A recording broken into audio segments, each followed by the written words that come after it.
Joe Thomas played 11 seasons for the Cleveland Browns. He started every single game, never missed one, and never made the playoffs once. Not one time.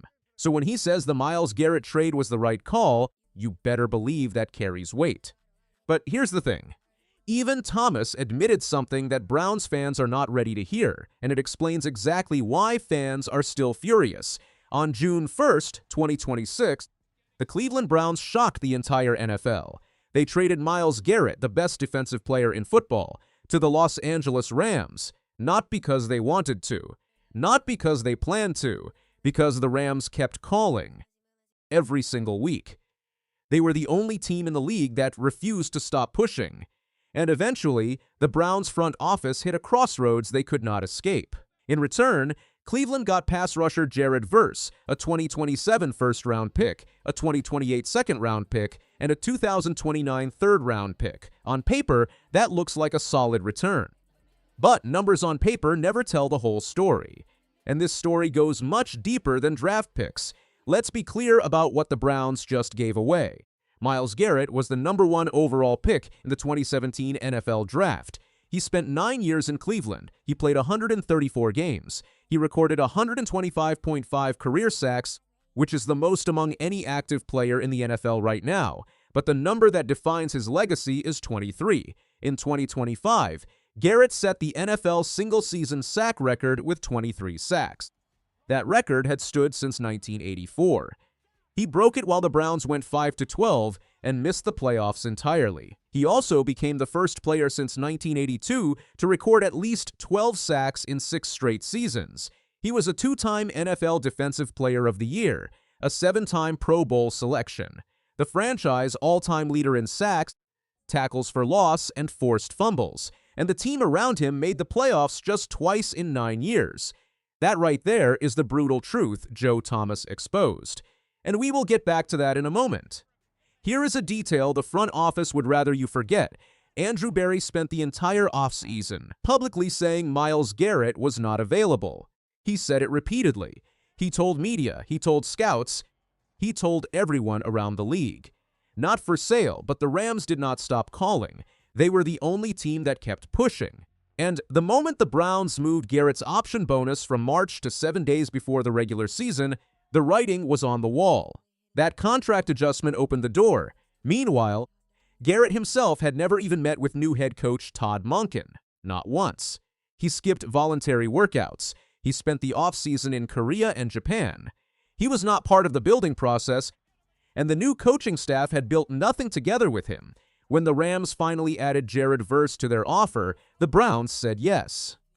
GM Andrew Berry admitted the team was stuck at a legitimate crossroads. Do you hold on to a generational player who has become the identity of your team, or do you make a difficult decision you believe is best long-term? Cleveland chose long-term, and that decision is still burning fans to this day. Joe Thomas did not sugarcoat anything. He went on SiriusXM NFL radio and said something that stopped Browns fans cold. He said, for several of those seasons Myles was in Cleveland, he was like the one thing they had to cheer for. Last year, the Browns were out of the playoff hunt for a long time, but Garrett gave fans a reason to be proud, chasing that sack record, finally breaking it. The commitment he showed to that city was incredible. Then Thomas said the words that hurt the most. He said it hurts everybody that Myles is not a Brown anymore. And he meant it. Thomas knows exactly what that feels like.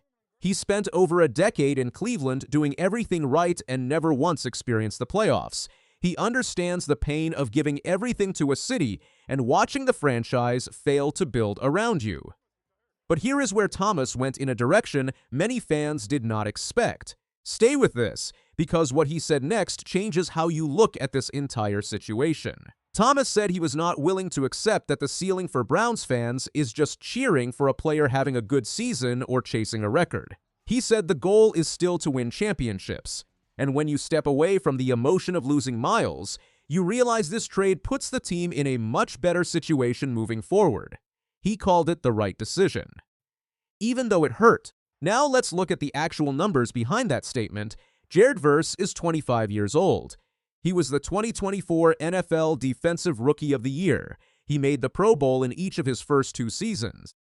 In Week 17 of 2025, He became the fourth fastest player in NFL history to reach 150 career pressures, doing it in just 33 games.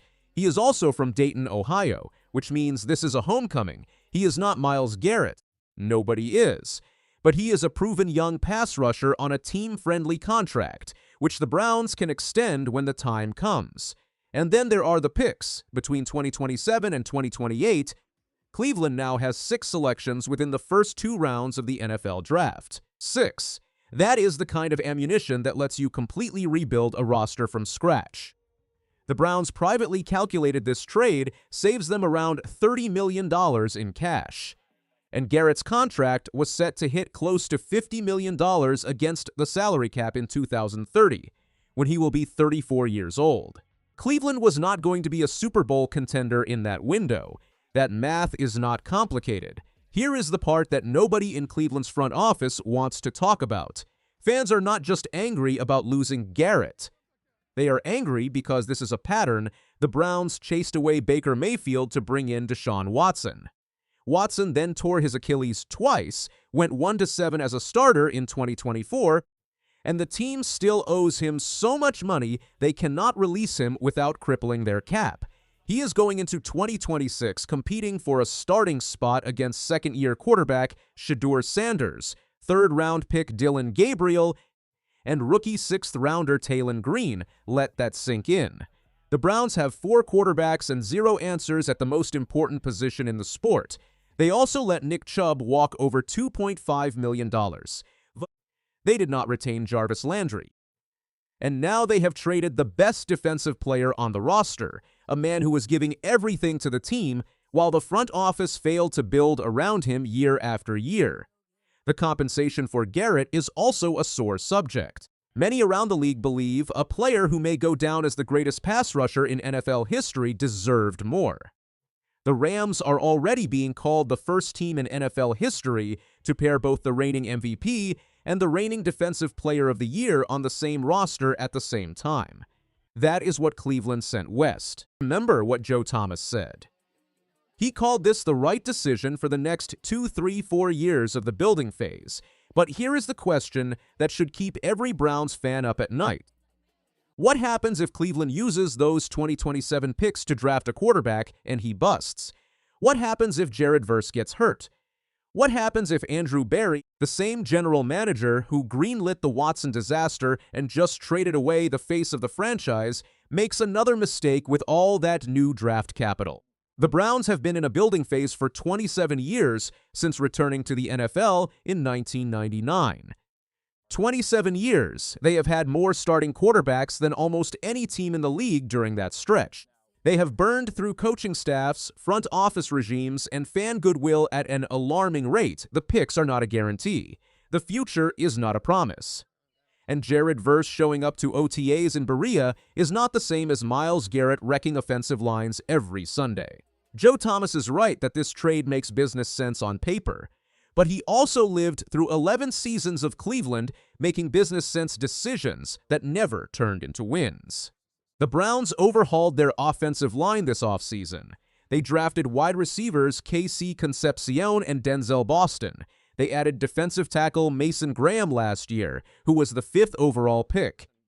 They have linebacker Carson Schwessinger, who won NFL Defensive Rookie of the Year in 2025. The foundation is being built. Nobody is denying that. But Myles Garrett was not just a player. He was the only reason opposing offenses lost sleep before playing Cleveland.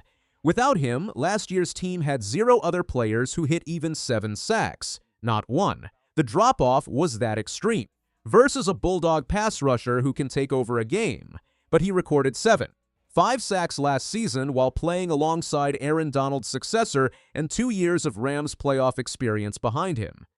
He now steps into a team still searching for its identity, still arguing about who starts at quarterback, and still 2 or 3 years away from being relevant in January. That is not an insult. That is the reality Joe Thomas was honest enough to acknowledge. So let's go back to where we started. Joe Thomas exposed the brutal truth about the Garrett trade. Not the version the front office wants you to believe. Not the press release version where everything is part of a brilliant plan. The real truth. Trading Myles Garrett was probably the smart move for a franchise stuck in neutral. But smart moves only matter if the people making them can follow through, and in Cleveland, that has never been guaranteed. Garrett broke the sack record in 2025, and the team went 5-12. He played his heart out for 9 years and left without a single playoff win. Joe Thomas did the same thing for 11 years and never made the playoffs at all. Two of the greatest players in Browns history. Both gave everything. Neither got a ring. Garrett is now in Los Angeles, paired with the reigning NFL MVP Matthew Stafford, playing for a team that just added Trent McDuffie and Jalen Watson to their secondary. He has a real shot at the Super Bowl for the first time in his career. The Rams did what Cleveland spent 9 years failing to do. They built a roster worthy of his talent. That is the brutal truth. And until Cleveland proves otherwise, every rebuild they announce is just another promise the city has heard before.